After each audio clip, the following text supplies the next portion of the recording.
Shalom Bapak Ibu Saudara yang terkasih dalam Tuhan Yesus Kristus. Mari kita mau datang pada Tuhan. Inilah saat yang indah, saat untuk kita bersekutu. Kita mau menikmati hadirat Tuhan. Terima kasih Yesus. Bapa di dalam surga, Allah yang kami sembah di dalam nama Tuhan Yesus Kristus. Saat pagi yang indah ini Tuhan, kami datang ke hadirat-Mu. Kami sungguh mengucap syukur untuk anugerah-Mu yang begitu besar dalam setiap kehidupan kami Bapa. Terima kasih Bapa, sebenarnya kami mau mulai ibadah kami. Engkau berkati dari awal, pertengahan hingga akhirnya nanti Bapa. Biarlah kuasa Roh Kudus-Mu senantiasa meliputi kami, memberkati kami Tuhan. Terima kasih Yesus, kami siap untuk memuji dan membesarkan nama-Mu. Haleluya Yesus. Mari kita mau naikkan pujian. Bahwasanya bahwa saatku menyembah-Mu, Roh-Mu bekerja. Haleluya Yesus.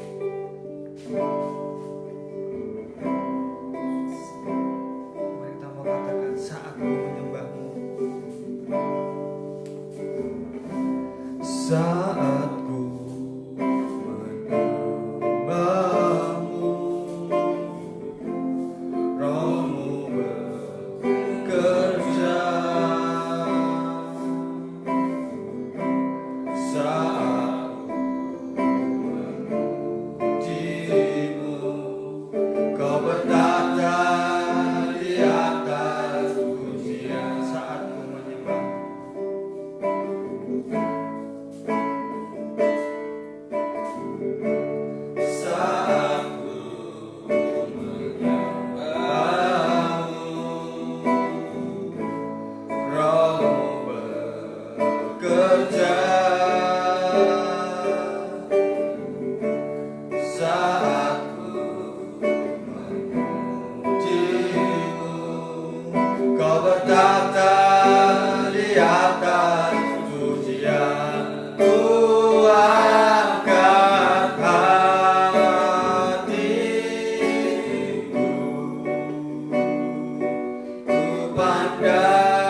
pujimu, kau bertata di atas pujian, ku angkat hatiku,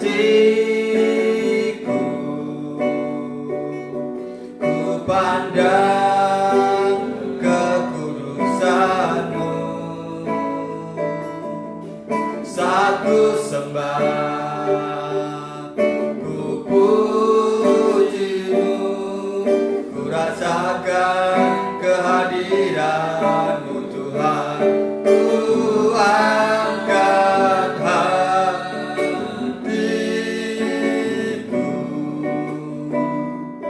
ku pandang kekudusanmu, satu sembah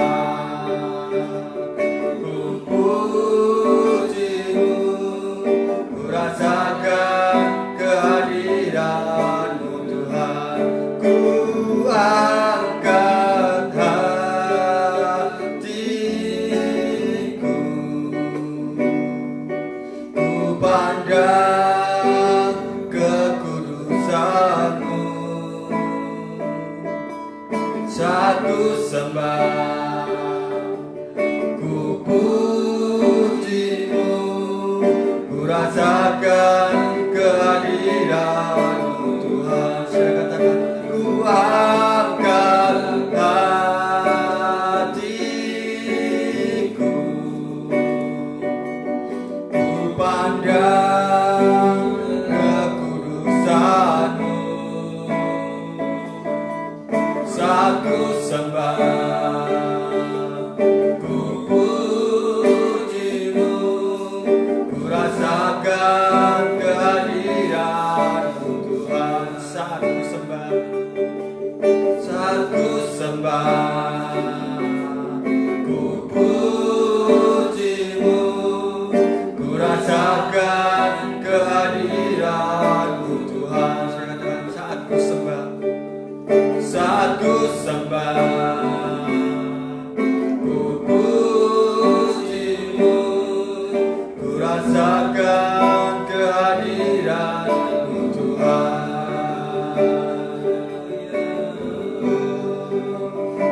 Kami rasakan kehadiranmu Tuhan.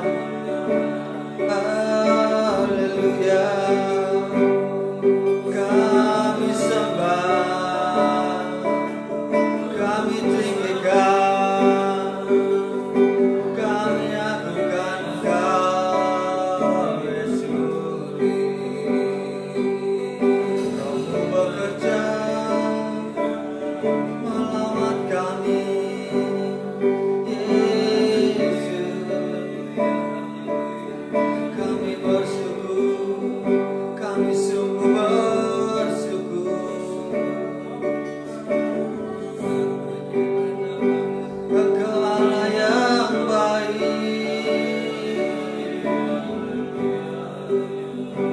Engkau kudus Tuhan.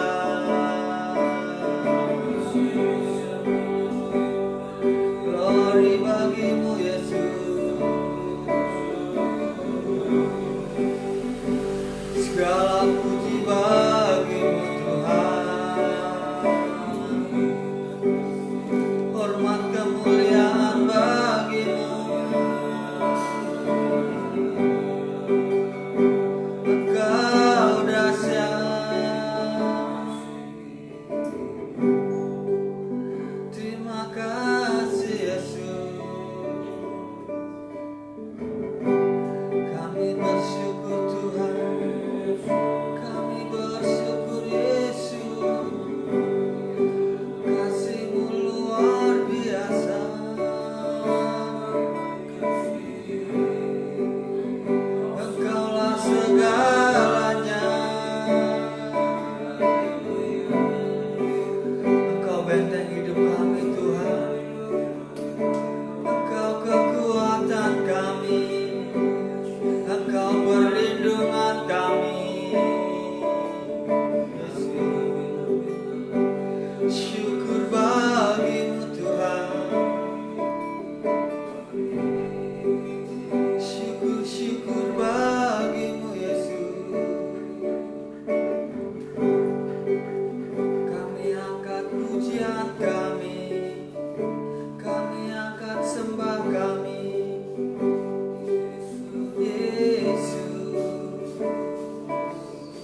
kami angkat hati kami untuk menyembah-Mu Tuhan.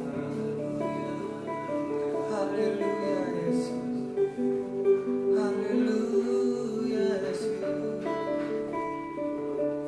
Kami angkat hati kami Tuhan.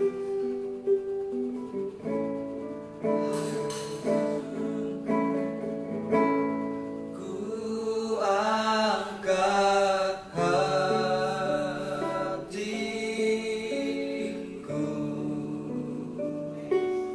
ku pandang kekudusan-Mu, saat ku sembah, ku puji-Mu, ku rasakan kehadiran-Mu Tuhan. Ku angkat hatiku, ku pandang kekudusan-Mu, saat ku sembah, ku puji-Mu, ku rasakan kehadiran-Mu Tuhan. Saat ku sembah, saat ku sembah, ku puji-Mu, ku rasakan kehadiran-Mu Tuhan. Benar Bapa, inilah ungkapan hati kami Tuhan. Kami bawa hati kami untuk menyembah-Mu Yesus. Kami tinggikan Engkau, kami naikkan pujian kami hanya kepadamu Tuhan. Sebentar kami mau menerima kebenaran firman-Mu Bapa. Engkau urapi setiap kami Tuhan. Engkau berikan kami hati yang subur, yang siap ditaburi benih firman-Mu Bapa. Terlebih Engkau juga urapi hamba-Mu Tuhan. Engkau urapi dari tempat yang maha tinggi. Terima kasih Yesus. Kami mau katakan bahwa Roh Kudus hadir, Kau hadir di sana. Roh Kudus hadir di sini, mengalir di bait suci. Haleluya Yesus. Kudus hadir di sini, mengalir di bait suci. Perkara ajaib pun terjadi, kuasa-Mu mukjizat nyata, karena Roh Allah sedang bekerja. Roh Kudus hadir, Roh Kudus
bagi orang percaya. Allah turut bekerja di antara kita. Mari kita katakan sungguh, Roh Kudus hadir di sini. Haleluya Yesus. Roh Kudus hadir di sini, mengalir di bait suci.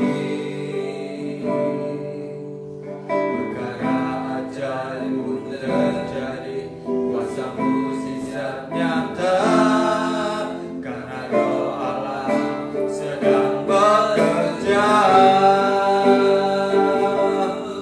Tiada yang mustahil dan tiada yang sukar bila Roh Allah turut bekerja.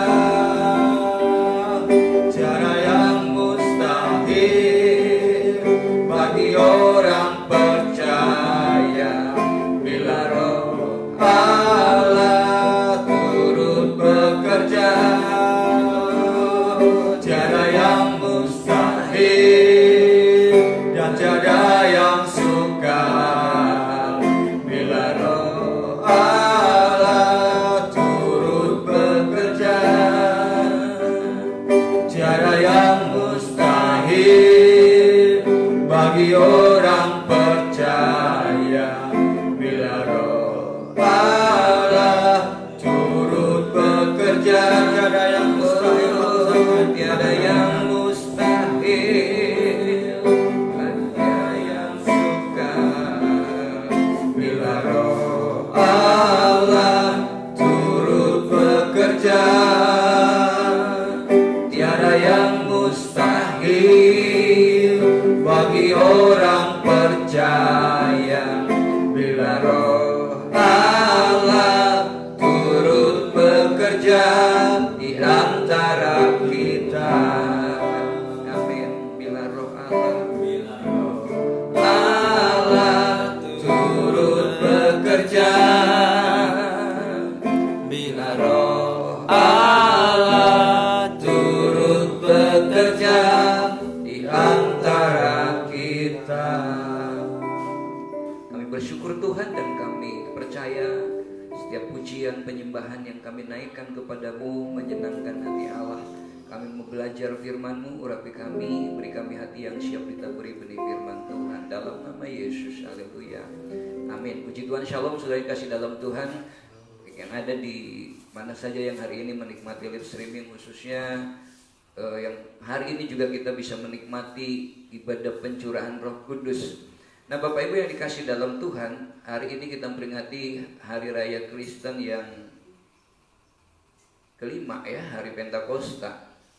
Firman Tuhan mengatakan, tetapi penghibur yaitu Roh Kudus yang akan diutus oleh Bapa dalam namaku, dialah yang akan mengajarkan segala sesuatu kepadamu dan akan mengingatkan kamu akan semua yang telah kukatakan kepadamu.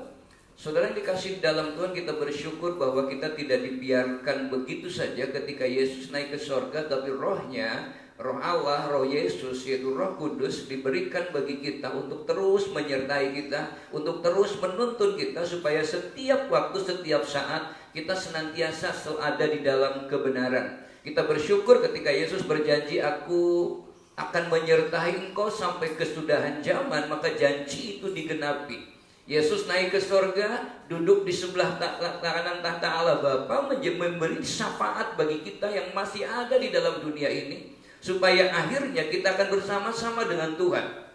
Sebab tujuan hidup kita sebenarnya bukan hanya ada di dalam dunia ini yang sifatnya bisa dihitung dengan tahun, tetapi tujuan hidup kita adalah untuk masuk ke dalam kekekalan, mempersiapkan masuknya kita ke dalam kekekalan selama kita hidup di dalam dunia, sehingga firman Tuhan yang mengatakan bahwa dari semua perbuatan yang menyertai mereka akan tergenapi di dalam kehidupan kita. Nah Bapak Ibu yang dikasih dalam Tuhan, ketika kita berbicara tentang Roh Kudus, saya sangat tertarik dengan lagu Jawa ya. Ada yang mengatakan bahwa Bili Roh Suci makaryo ing mana kulo memuji Gusti kanthi syukurna awit Roh Suci paring mana syukurna. Terus gesang langgeng ayam tentrem selaminyo. Saudara perhatikan, ini satu pujian yang indah bahwa ketenangan, kedamaian Allah begitu luar biasa ketika Roh Kudus ada di dalam hidup kita. Nah, di hari Pentakosta ini kita akan tetap bersama-sama belajar firman Tuhan dengan pertanyaan bahwa mengapa kita harus kuat dan tidak goyah di dalam Tuhan. Di bagian yang keempat kita akan melihat bagaimana peranan Roh Kudus begitu luar biasa yang menunjukkan bahwa Allah menunjukkan sikap bersahabat dengan kita di dalam masa pencobaan, di dalam masa kesusahan. Dia bukan hanya mau memberkati kita, tetapi Allah bersahabat dengan kita. Kenapa? Karena firman Tuhan mengatakan, tidak tahukah kamu bahwa Roh Kudus atau tubuhmu adalah bait Allah, di mana Roh Allah tinggal diam di dalam kehidupan kita. Dan Bapak Ibu yang dikasih dalam Tuhan, hari ini kita akan terus belajar firman Tuhan di dalam Yesaya pasal 43 ayat 1 sampai ayat yang keempat. Firman Tuhan berkata demikian, tetapi sekarang beginilah firman Tuhan yang menciptakan engkau, hei Yakub, yang membentuk engkau, hei Israel. Janganlah takut, sebab aku telah menebus engkau. Aku telah memanggil engkau dengan namamu. Engkau ini kepunyaanku. Apabila engkau menyeberang melalui air, aku akan menyertai engkau. Atau melalui sungai-sungai, engkau tidak akan dihanyutkan. Apabila engkau berjalan melalui api, engkau tidak akan dihanguskan. Dan nyala api tidak akan membakar engkau. Sebab akulah Tuhan Allahmu yang Maha Kudus, Allah Israel, juru selamatmu. Perhatikan di situ, aku menebus engkau dengan Mesir dan memberikan Ethiopia dan Sheba sebagai gantimu. Oleh karena engkau berharga di mataku dan mulia, dan aku ini mengasihi engkau, maka aku memberikan manusia sebagai gantimu dan bangsa-bangsa sebagai ganti nyawamu. Nah, Bapak Ibu yang dikasih dalam Tuhan, sebagai sahabat, apa sih yang dimaksud dengan sahabat? Saya percaya kita sudah memahami betul makna sahabat. Sahabat adalah seorang yang memiliki hubungan yang sangat dekat, bahkan mungkin lebih dekat dari seorang saudara. Sahabat adalah orang yang memiliki hubungan yang sangat dekat, yang memiliki banyak unsur kelekatan antara masing-masing individu dengan individu yang lainnya. Artinya karena kelekatan itu, maka seorang sahabat akan mampu berempati, mampu merasakan apa yang dirasakan oleh sahabatnya.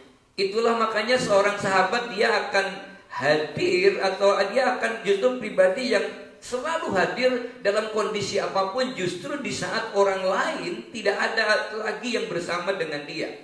Seorang sahabat akan selalu siap membantu kita meskipun dia sedang sibuk, dan selalu setia untuk menemani kita di saat-saat tersulit dalam hidup. Dan lebih lagi, dia bisa menyejukkan hati kita. Sebagaimana Tuhan Yesus menyebutkan ketika ada seorang yang kedatangan tamu dan kemudian kehabisan roti, maka malam itu dia pergi ke rumah sahabatnya.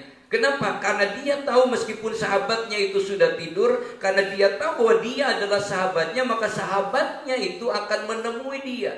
Dan Alkitab mencatat, maka malam itu pun ternyata sahabatnya tetap memberikan bantuan di dalam kantuknya, dalam kesibukannya. Demikian juga perhatikan, sahabat itu seperti jatuh cinta, maka tidak pernah tahu kapan dan dengan siapa kita akan memiliki sahabat. Saudara, itulah kita nggak pernah tahu dengan siapa. Mungkin dari kecil kita bersama-sama, tapi belum itu tentu akan menjadi sahabat kita. Itu adalah teman sekampung, saudara sedesa. Atau mungkin ada yang memang sahabat dari kecil, tapi ketika kuliah di satu tempat kita bertemu dengan sahabat di situ. Ketika pergi dengan lain kita punya sahabat di situ. Allah yang mempertemukan seperti orang yang jatuh cinta yang tidak pernah kita bayangkan, tiba-tiba bertemu dan klik, kemudian kita menjadi cocok. Tapi kadang-kadang sahabat juga menjadi seperti jarum yang mungkin menyakitkan, menusuk, tetapi bukan untuk memisahkan, tetapi justru untuk mempersatukan dan memperbaiki yang sobek, memperbaiki yang terluka, yang salah. Nah, saudara perhatikan itu, seorang sahabat dapat memberikan bantuan saat kita perlu. Saya ingin menguraikan sahabat ini kenapa? Karena Yesus mau bersahabat dengan kita. Karena Allah mau bersahabat dengan kita. Maka seorang sahabat dapat memberi bantuan waktu kita perlu, kekuatan kalau kita lemah. Dia akan datang, dia akan terus menyertai, bahkan ketika orang lain tidak ada, dia akan hadir di situ dan menyertai kita dalam setiap langkah hidup kita. Maka seorang sahabat juga akan orang terus berkomunikasi. Ada satu hubungan yang intim dengan seorang sahabat. Nah, Bapak Ibu yang dikasih dalam Tuhan, itulah makanya orang yang susah, orang yang bermasalah adalah sebenarnya juga orang yang tidak memiliki sahabat. Orang yang tidak memiliki orang dekat, sahabat, dia susah mau kemana. Apalagi orang itu yang kemudian bersahabat hanya dengan orang hebat saja, bersahabat hanya dengan orang kaya saja, dengan bersahabat hanya dengan orang yang menguntungkan saja. Maka ketika kemudian orang-orang yang seperti ini ketahuan belangnya, ketahuan motivasinya, maka banyak orang kemudian akan meninggalkan dia. Itulah makanya kita mengenal kadang-kadang ada orang yang post power syndrome, ada orang-orang yang sindrom dalam hidupnya. Kenapa? Karena dia merasa bahwa ketika dia bekerja, ketika dia melakukan sesuatu, motivasinya tidak benar. Maka orang tersebut dia ada ketakutan, kecurigaan. Saudara dikasih dalam Tuhan, hanya Allah saja sebenarnya yang mampu menunjukkan sikap bersahabat dengan mereka yang bermasalah dan dilanda pencobaan. Orang bisa dekat ketika kita banyak uang. Orang bisa dekat ketika kita punya persoalan. Orang bisa dekat ketika kita memiliki sesuatu yang kita butuhkan. Maka ada istilah, ada gula, ada semut. Maka kalau ada persoalan, semut itu bubar semuanya. Tapi Allah, perhatikan, dia sahabat yang mengatakan aku menyertai engkau sampai kesudahan zaman. Bahkan ada firman Tuhan mengatakan meskipun engkau tidak setia, aku tetap setia. Saudara perhatikan di sini, itulah yang diungkapkan oleh Nabi Yesaya ketika dia mengungkapkan dalam ayat yang kedua tadi, apabila engkau menyeberang melalui air, aku menyertai engkau, atau melalui sungai-sungai, engkau tidak akan dihanyutkan. Saudara perhatikan, melalui air, menyeberang melalui air, melalui sungai ini berbicara tentang bahaya, tentang banyak hal yang mengganggu kita. Aku tidak akan menghanyutkan. Perhatikan, itu berarti dia tetap menuntun, menopang hidup kita. Meskipun mungkin ada bahaya, meskipun mungkin ada yang membuat kita bisa terhanyut dalam kehidupan permasalahan, terhanyut dalam persoalan, terhanyut dalam pergaulan. Saudara perhatikan, Tuhan akan memukulnya, menariknya, bahkan mungkin membuat kita pingsan seketika supaya kita bisa diselamatkan. Karena kadang-kadang Tuhan kita seringkali bahwa sebagaimana yang diungkapkan oleh Paulus, aku ingin melakukan yang baik, tetapi justru tubuh ini mengajak kepada yang jahat.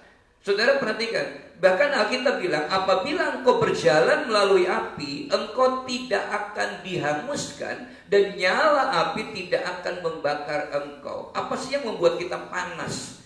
Persoalankah? Kesulitankah? Yang kadang-kadang membuat kita panas, membuat kita tidak nyaman, membuat kita tidak bisa betah, membuat kita tidak bisa tenang. Kenapa? Karena panasnya dan nyamannya. Tapi Tuhan perhatikan, dan nyala api tidak akan membakar engkau. Bahkan ancaman maut ketika nyala api melanda, sebagaimana yang dialami oleh Sadrak, Mesak, dan Abednego. Tapi ternyata perhatikan, nyala api, persoalan yang bisa mematikan dan menghanguskan sekalipun, kalau kita berjalan bersama dengan Tuhan. Yesus bukan hanya menyertai kita pada waktu kesusahan. Alkitab mencatat waktu Sadrak, Mesak, Abednego dimasukkan ke dalam api, mereka berjalan-jalan, bukan bertiga tetapi berempat, yang wajahnya seperti dewa, kata Raja. Perhatikan, itulah ada Tuhan yang terus menyertai kita. Bahkan persoalan yang berat, masalah yang membuat kita panas, yang membuat kita tidak nyaman. Perhatikan kata firman, justru tempat yang panas itu seperti rumah pesta, membuat mereka tetap bisa menikmati kehidupannya. Nah, saudara perhatikan, pertanyaan yang pertama adalah, mengapa Allah ingin bersahabat dengan umatnya? Mengapa Allah ingin bersahabat dengan kita di tengah-tengah kesulitan kehidupan kita? Saudara yang dikasih di dalam Tuhan, kenapa Yesus ketika dia sedang melayani dalam dunia, Yohanes pasal 15 ayat 15 berkata, aku tidak menyebut kamu lagi hamba, sebab hamba tidak tahu apa yang diperbuat oleh tuannya, tetapi aku menyebut kamu sahabat, karena aku telah memberitahukan kepada kamu segala sesuatu yang telah kudengar dari Bapakku. Kalau kita ini mau belajar, Kalau kita ini mau membaca firman Tuhan, merenungkan firman Tuhan, Tuhan katakan semuanya sudah aku beritahukan kepadamu. Kenapa? Maka karena Tuhan tidak menyebut kita lagi hamba. Hamba yang tidak berdaya, hamba yang tidak punya hak sama sekali. Tapi Tuhan katakan aku menyebut kamu sahabat karena aku telah memberitahukan segala sesuatu yang telah ku dengar dari Bapakku. Tidak ada yang dirahasiakan. Rahasia surgawi, rahasia pertolongan Tuhan, rahasia hidup diberkati, rahasia lepas dari semua persoalan, rahasia untuk menikmati kenikmatan atau penyertaan Tuhan, Allah sudah memberitahukannya. Rahasia ketika kita ada dalam persoalan, Allah sudah memberitahukannya. Kalau ada orang yang berkata persoalanku berat sekali, Tuhan katakan itu persoalan biasa yang tidak melebihi kemampuanmu. Kenapa berat? Karena orang menganggap ini lebih berat. Persoalanku lebih berat dari kemampuanku. Padahal Tuhan katakan tidak lebih dari kemampuanmu. Dan kalau engkau dicobai, Tuhan akan memberikan jalan keluar. Dan kalau kita ada dalam kesulitan, kata Tuhan, berdoalah dalam Tuhan. Roh Kudus yang akan memberikan damai sejahtera. Saudara, pernyataan di atas adalah pernyataan yang wajar. Karena sehingga, perhatikan, siapakah kita di hadapan Allah sehingga Allah mau bersahabat dengan kita. Pertanyaan yang mengapa Allah ingin bersahabat, itu kan wajar. Karena kita ini orang berdosa. Orang Yahudi tidak berani bilang El Shaddai, tidak berani mengatakan Yehova, tidak berani kata dia berani kata Yehova, tidak mengatakan kata Elohim, tapi kata Adonai. Maka El Shaddai tetap dia menyebutkannya Allah El Shaddai, Allah yang Maha Kuasa. Tetapi perhatikan, dia menyebutnya Adonai karena begitu jauh senjangnya. Tapi Tuhan mengatakan kita sahabat, dan tujuan kedatangannya jelas karena kasihnya kepada kita. Jadi Tuhan mau bersahabat dengan kita karena didasari kasih yang begitu luar biasa, yang menyebutkan karena begitu besar kasih Allah akan dunia ini. Perayaan Natal untuk menyatakan, membuktikan bahwa kasih Allah itu dibuktikan dengan kehadirannya. Lalu kemudian kematiannya dibuktikan dengan begitu luar biasa. Kenapa? Karena dia rela mati bagi kita. Permusuhan yang sudah sekian lama, karena manusia tidak seorang pun yang benar, dan semua manusia sudah berdosa dan kehilangan kemuliaan Allah, Yesus selesaikan di atas kayu salib. Lalu kemudian kebangkitannya membuktikan bahwa dia adalah pribadi yang mengalahkan maut. Dia yang sudah bangkit sebagai yang sulung, yang akan dibuktikan nanti pada waktu rapture. Sekali-kali yang mati tidak akan ditinggalkan, dia akan dibangkitkan yang hidup diubahkan. Lalu kemudian terus dia melayani, dan kenaikannya membuktikan siapa dia.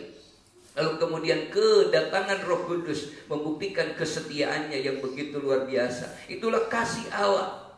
Maka kata firman Tuhan, barang siapa yang percaya kepadanya tidak binasa, melainkan beroleh hidup yang kekal. Nah, di dalam Yesaya pasal 43 ayat 1 dan 4 khususnya yang sudah kita baca tadi, kita akan melihat 5 alasan mengapa Allah mau bersahabat dengan kita. Yang pertama, karena Ia menciptakan kita. Ia yang menciptakan kita. Maka kata firman Tuhan, yang menciptakan engkau, hai Yakub. Saudara, kita diciptakan oleh Allah. Allah datang ke dunia supaya kita berbalik kembali dengan Tuhan. Dan ketika kita sudah berbalik, siapapun kita, tidak ada tempat yang tidak bisa dilihat oleh Tuhan. Tidak ada orang yang merasa terlalu kecil yang membuat Tuhan tidak bisa menghiraukannya. Saudara, perhatikan, Dia adalah ciptaannya yang membentuk kita dalam kandungan ibu kita. Di dalam Yesaya 44 ayat yang kedua juga firman Tuhan berkata, beginilah firman Allah yang menjadikan engkau, yang membentuk engkau sejak dari kandungan, dan yang menolong engkau. Janganlah takut, hai hambaku Yakub, hai Yeshurun yang telah kupilih. Karena kita sadar, dan karena Dia tahu bahwa kita ciptaannya, karena maka Dia mau bersahabat.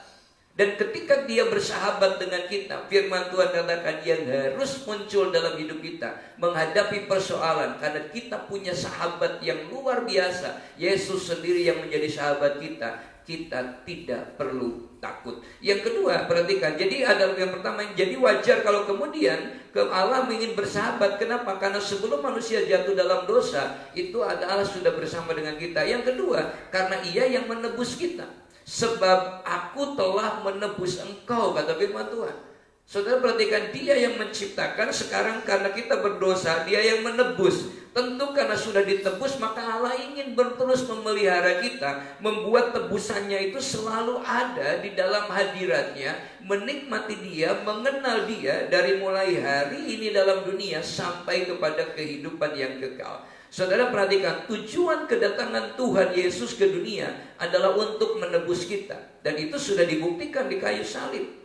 Iblis terus akan menggagalkannya. Dia terus akan mencoba menggagalkannya, rencana besar keselamatan ini. Sampai akhirnya Tuhan Yesus berkata, tetelestai, sudah selesai. Kenapa? Apa yang sudah selesai yang Tuhan Yesus kerjakan dengan karya penebusannya? Yang pertama, Allah menebus kita dari maut dan kematian.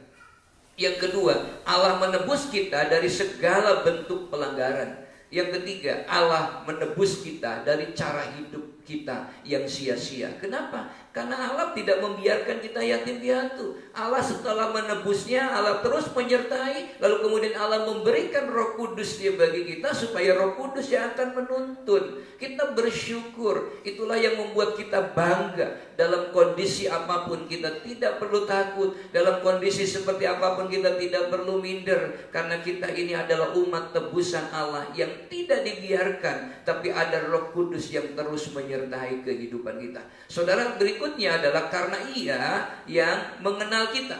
Saudara, Tuhan mengenal betul, jauh sampai ke kedalaman hati kita. Karena aku telah memanggil engkau dengan namamu. Mungkin kita bisa hanya mengenal nama 1-2 orang, bahkan maksimal mungkin bisa sampai 200, 250 ya. Itu pun karena seperti saya mengenal jemaat, nama-namanya tahu karena memang sering diungkapkan di dalam doa. Dari 250 beberapa bisa tercapai, bisa disebutkan. Tapi ada batas. Kadang-kadang kalau saya pulang kampung, siapa ya? Lupa namanya.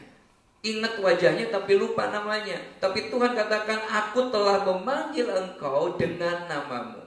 Allah tidak akan pernah keliru memanggil kita. Allah tidak akan pernah keliru memberikan alamat berkat bagi kita, pertolongan kita. Saudara perhatikan, itulah makanya ketika Samuel hendak memilih pengganti Saul, dia sempat terkecoh dengan kakak-kakak Daud yang memiliki perawakan yang luar biasa, bentuk tubuh yang luar biasa, penampilan yang luar biasa. Dan kata, inilah pasti orangnya. Tapi Tuhan bilang, janganlah pandang parasnya atau perawakannya yang tinggi, sebab aku telah menolaknya. Bukan yang dilihat manusia, yang dilihat Allah. Manusia melihat apa yang dilihat mata, tetapi Tuhan melihat hatinya. Saudara perhatikan, ketika memperhatikan ayat ini, seharusnya kita semakin kagum kepada Allah. Kenapa kita semakin kagum? Karena penilaian Allah dengan penilaian manusia berbeda.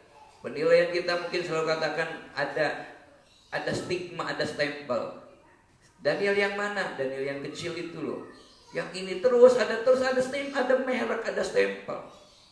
Saudara perhatikan, tapi Tuhan tidak pernah keliru. Tuhan pilih kegerasa, stempelnya orang gila, orang yang merusak. Pilih satu orang namanya Bartimeus. Bapaknya saja tidak menghiraukan, bapaknya saja tidak sempat memberi nama, tapi Tuhan mau datang ke sana untuk menyembuhkan Bartimeus yang punya kerinduan untuk bisa ditolong oleh Tuhan. Ketika Yesus selesai khotbah di bukit, Yesus tidak turun menemui orang-orang Farisi, ahli Taurat, ahli kitab yang hebat-hebat. Tetapi Yesus tahu betul ada seorang yang memiliki kerinduan, dan di tengah-tengah kesulitan dalam mendekati Yesus, dia tetap hadir di situ, orang yang sakit kusta. Saudara perhatikan, orang yang Tuhan tahu sampai ke kedalaman hatinya. Itulah makanya kita bersyukur ketika melihat itu. Saudara, Allah mengenal dan menyelidiki setiap hati kita. Sehingga kalau kita di hadapan manusia mungkin kita bisa bersandiwara, tapi di hadapan Tuhan tidak. Dia kenal betul siapa kita. Kenal betul siapa saudara hari ini. Mungkin di antara kita ada yang sedang menangis, hatinya, air matanya tidak sempat keluar lagi. Mungkin ada yang sedang bersedih, ada yang sedang terluka, ada yang sedang menderita. Jangan khawatir, jangan takut. Dia Allah kita yang mengenal hati kita. Allah mengenal perbuatan dan rancangan manusia. Kita terkecoh dengan perbuatan orang yang hebat, tetapi Allah mungkin lebih tahu hatinya, apa yang tersembunyi di dalam hatinya. Itulah makanya ketika suatu kali Yesus ada di rumah ibadah, memperhatikan orang yang memberikan persembahan. Orang kagum yang membawa amplop besar, orang kagum dengan membawa yang lebih hebat lagi, orang kagum yang melihat mungkin semua diberikan, diekspos di mana-mana hebat. Tetapi Tuhan kagum kepada seorang janda yang miskin, yang hanya memberikan kecil 2 peser saja, tidak berharga bagi manusia, tapi bagi Tuhan dia orang yang paling hebat. Kenapa kata muridnya? Karena dia memberikan semua yang dimilikinya. Saudara perhatikan, kebanggaan manusia berbeda dengan kebanggaan Allah. Itulah hari ini kita tidak perlu ada yang minder, tidak perlu ada yang takut. Tuhan mengenal rancangan hati kita. Orang tidak memperhiraukan tidak apa-apa, orang tidak memuji tidak apa-apa, orang tidak membanggakan kita tidak apa-apa. Yang harus membuat kita bangga bukan kitanya yang bangga, tapi usahakanlah Yesus bangga terhadap kita dan Yesus tersenyum terhadap kita. Allah mengenal orang yang berlindung kepadanya. Kalau kita belajar Nahum pasal 1 ayat 7, Allah sangat mengenal betul siapa yang berlindung, siapa yang pura-pura berlindung, siapa yang tujuannya berlindungnya salah. Saudara, Allah tahu betul yang berlindung kepada dia. Dia tahu betul membedakan antara serigala dengan domba. Dia bisa membedakan mana betul mana yang namanya anak Raja Wali dengan anak ayam. Meskipun itu mungkin ada di situ, tapi kadang-kadang kitanya saja yang kita tidak sadar bahwa kita adalah anak-anak Allah yang Maha Tinggi. Yang berikutnya, kenapa Tuhan mau bersahabat dengan kita? Kalau kita belajar Yesaya 43, karena Ia pemilik atas hidup kita. Engkau ini kepunyaanku, kata Tuhan. Saudara, kita bangga. Coba kita ungkapkan diri kita. Ternyata aku ini milik Tuhan, kepunyaan Tuhan. Kita ini milik Tuhan. Tubuh kita bukan milik kita sendiri, hidup kita milik Tuhan. Maka kita akan kembali kepada Tuhan. Itulah makanya kalau kita berpulang, suatu kali kita dipanggil Tuhan, telah pulang ke rumah Bapa, kembali kepada Bapa kita. Karena memang kita ini keluarga negara bukan hanya di Indonesia, bukan hanya di dunia saja, tapi kita keluarga kita adalah keluarga negara surgawi juga.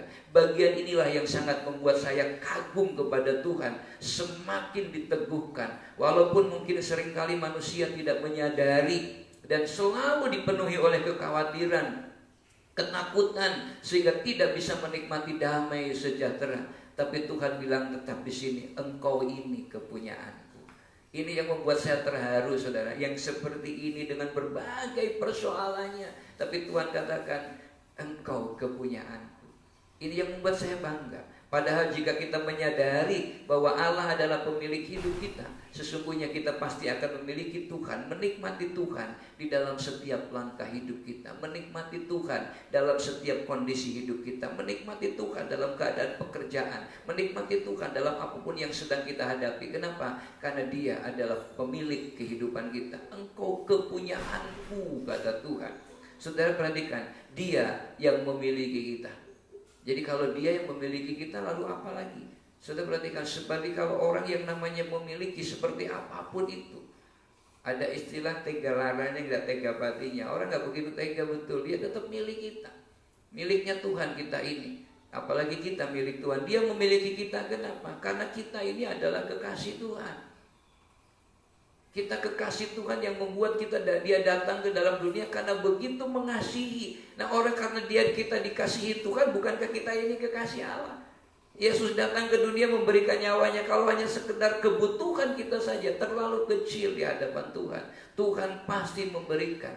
Kata firman Tuhan, Allahku akan memenuhi segala kebutuhanmu, keperluanmu di dalam Yesus Kristus Tuhan. Saudara, itulah sahabat, itulah Dia pemilik hidup kita.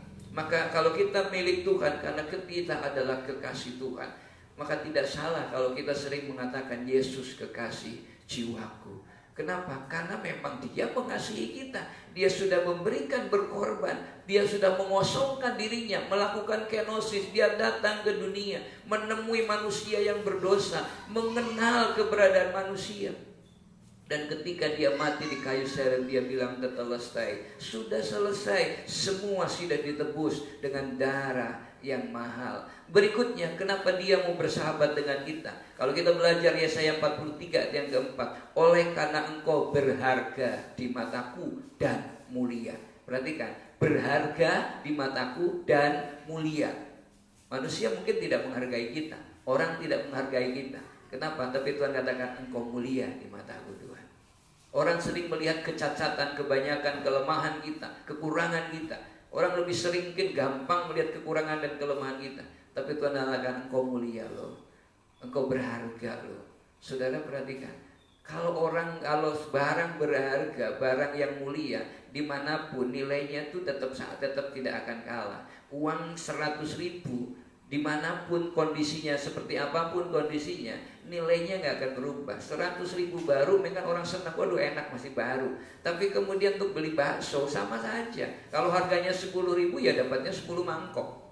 Tapi ketika uang itu mungkin sudah diremas, ya kan, kalau orang masukin persembahan udah remes gitu, lalu kemudian tetap 100.000, dia tetap saja dapat 10 mangkok. Ketika hilang di jalan, ketemu orang, dibelikan bakso, tetap saja dapat 10 mangkok. Bahkan ketika sudah masuk ke dalam lumpur, orang bersihkan lagi, lalu kemudian dimasukkan lagi, dibeli sama. Bukan dari bentuknya, tapi value, nilainya itu loh yang sama. Mungkin orang melihat, oh Daniel hitam, Daniel kecil, mungkin yang lain tadi WL-nya, waduh seperti itu. Tapi sekalian perhatikan, tidak ada persoalan di hadapan Tuhan. Engkau berharga dan mulia.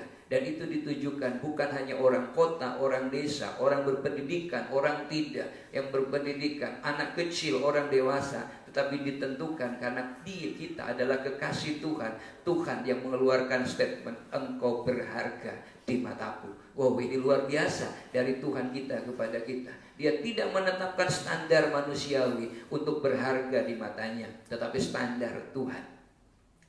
Samuel memberikan standar yang salah untuk memilih mengganti Saul, tetapi Allah mengatakan panggil seorang lagi murid anak. Apakah kau punya anak lagi? Punya, panggil dia ke sini. Orang yang masih kemerah-merahan, yang masih lugu, dialah, kata Tuhan, aku berkenan. Daud menjadi seorang yang berkenan di hati Allah. Kesukaan Allah, menyenangkan Tuhan, bukan dari bentuk tubuhnya, tapi jauh sampai ke kedalaman hatinya. Dan kemudian hari kita akan melihat Daud adalah pribadi yang terus melekat dengan Tuhan. Itulah saudara yang dikasih dalam Tuhan, berharga di mata Tuhan. Pertanyaan berikutnya adalah, dengan cara apakah Allah mau bersahabat dengan kita? Yesaya 43 menjelaskan di sini. Yang pertama, melalui penyertaannya.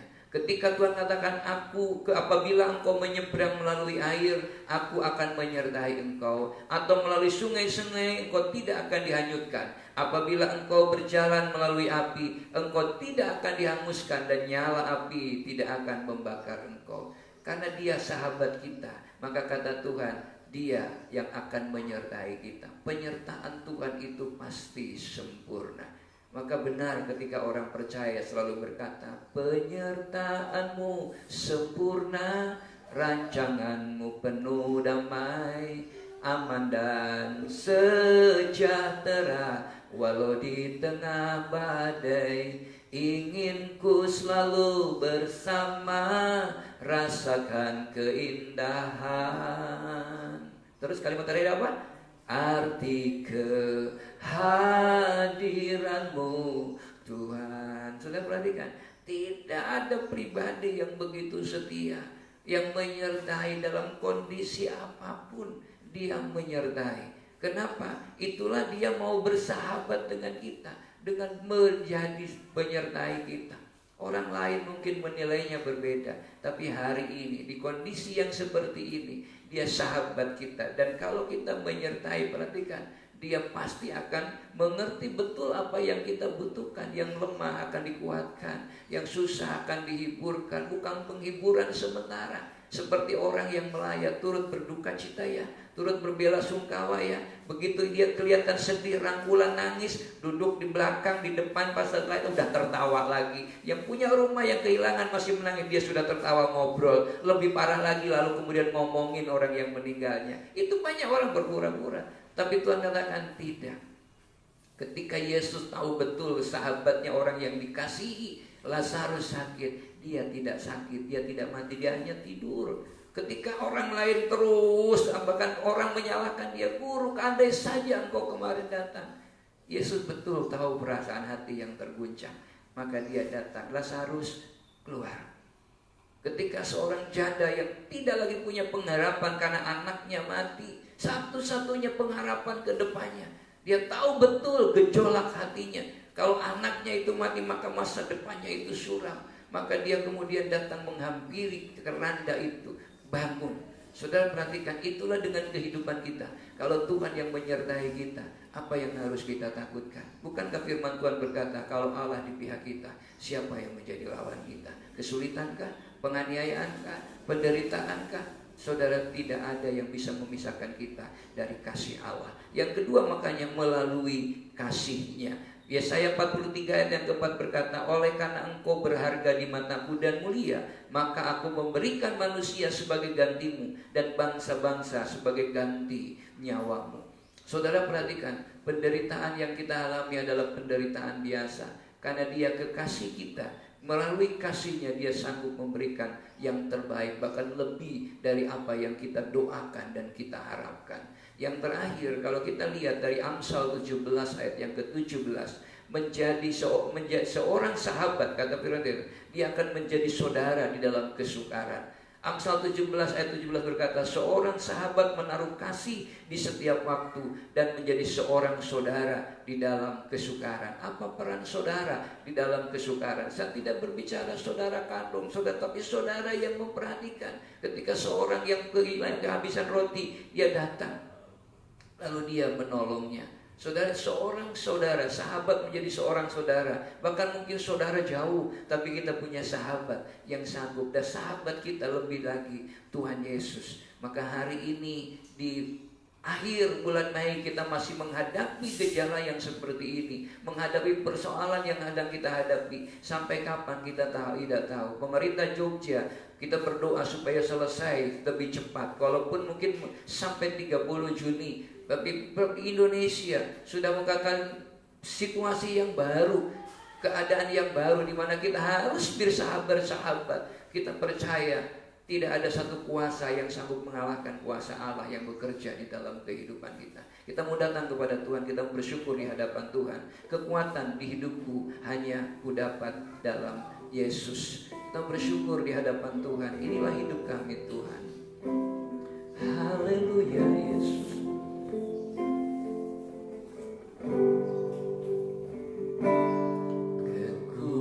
Kekuatan di hidupku ku dapat dalam Yesus. Dia tak pernah tinggalkanku, setia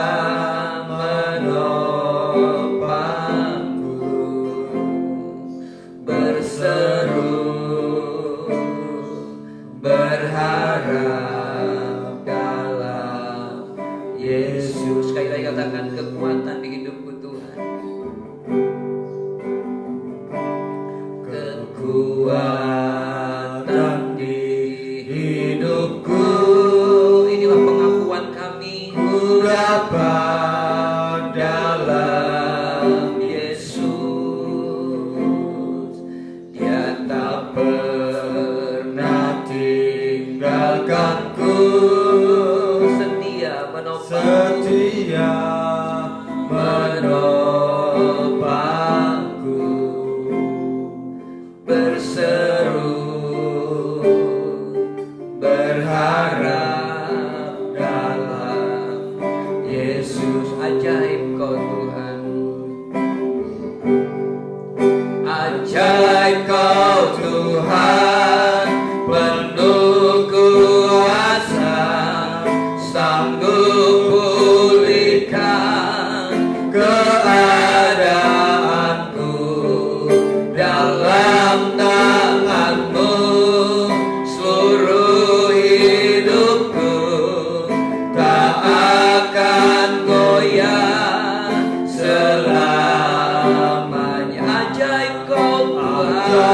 Engkau Amin, Tuhan, penuh kuasa, sanggup pulihkan keadaanku.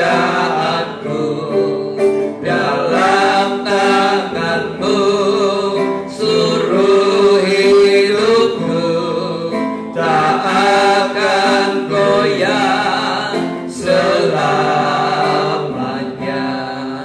tak akan goyah selamanya,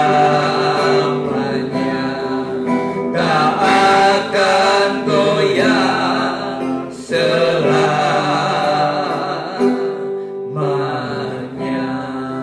Tuhan, inilah komitmen kami di hadapan-Mu, karena kami percaya Engkau tidak pernah meninggalkan kami. Engkau sebagai sahabat yang setia bagi kami. Kami percaya Tuhan dan kami mengimaninya. Kami mau trust and obey kepada Tuhan di dalam mempercayakan hidup kami kepadamu Tuhan. Hari ini kami rindu Roh Kudus memenuhi setiap kami, memampukan kami, menolong kami. Bertahtalah Engkau di dalam hati setiap kami pribadi lepas pribadi. Jadilah Engkau menjadi pusat dalam segenap kehidupan kami, baik kami yang ada di tempat ini, bahkan seluruh sidang jemaat yang hari ini menikmati live streaming ini Tuhan. Jadilah Engkau menjadi pusat di dalam kehidupan mereka. Engkau yang mengatur, menuntun langkah hidup mereka. Kami percaya apapun yang terjadi di sekeliling kami, Engkau akan tetap menuntun kami ke padang rumput yang hijau. Engkau terus akan membawa kami ke air yang tenang untuk menyegarkan jiwa kami. Tidak pernah terlambat pertolongan-Mu, tidak pernah Engkau sekalipun meninggalkan kami sebagai seorang sahabat dan kekasih hidup kami. Engkau Tuhan begitu memperhatikan kami. Terima kasih Tuhan. Ampuni kalau selama ini kami sering dibutakan oleh kesulitan yang kami hadapi, sehingga kami tidak lagi memandang dengan terang siapa Yesus bagi kami. Terpujilah nama-Mu Tuhan. Kami percaya Kau berkati rumah tangga kami, berkati usaha pekerjaan kami. Bahkan kami berdoa bagi bangsa dan negara kami. Berkati bangsa ini, berkati pemimpin-pemimpin kami, berkati pemimpin-pemimpin gereja kami. Kami percaya di mana di lingkungan kami berada, kami menyerahkan kepadamu, sebab kesejahteraan kota kami adalah kesejahteraan kami juga. Terima kasih, hari ini kami melepaskan shalom bagi bangsa kami, bagi kota kami, bagi kampung kami Tuhan. Kami sungguh mempercayakan semua kepadamu. Masalah COVID-19 kami sungguh percaya semua ada dalam kendali Tuhan, dan waktu Tuhanlah waktu yang terbaik supaya nama-Mu tetap dipuji dan dipermuliakan. Terpujilah nama-Mu Tuhan. Di dalam nama Yesus Kristus kami bersyukur dan kami siap untuk menikmati berkat Tuhan. Kami sama-sama menikmatinya Tuhan. Mari angkat tangan kita bersama-sama. Tuhan memberkati engkau dan melindungi engkau. Tuhan menyinari engkau dengan wajahnya dan memberi engkau kasih karunia. Tuhan menghadapkan wajahnya kepadamu dan memberi engkau damai sejahtera mulai pagi ini sampai Maranatha. Tuhan Yesus datang yang kedua kali. Yang percaya diberkati Tuhan sama-sama katakan amin. Saudara kasih Allah Tuhan, kita bersyukur kepada Tuhan. Dan jangan lupa hari Selasa kita tetap akan live streaming jam 19. Dan hari Minggu yang akan datang kita akan menyelesaikan tema ini, bagian yang kelima disertai dengan perjamuan kudus. Dan untuk itu saudara yang dikasih dalam Tuhan, percayalah kepada Tuhan. Bulan Juni adalah bulan keluarga. Mari kita sama-sama berdoa Tuhan bekerja dan memberkati kehidupan kita. Tuhan berkati. Shalom.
Kemanakah aku dapat menjauhi rohmu yang suci, kau sahabat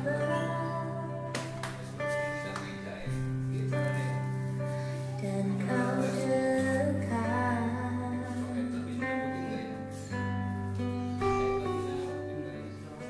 bahkan seluruh pengabdianku tak bisa membalas kesetiaanmu. Sungguh mulia dan berharga, sungguh besar pengorbananmu bagiku, terlalu dalam untuk dimengerti,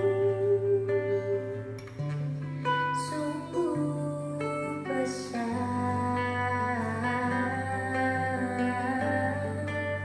sungguh indah yang kau pikirkan tentangku, tak terselami bagiku, sungguh indah,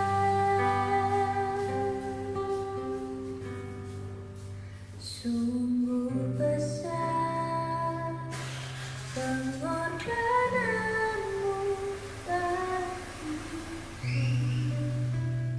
terlalu dalam untuk dimengerti, sungguh besar.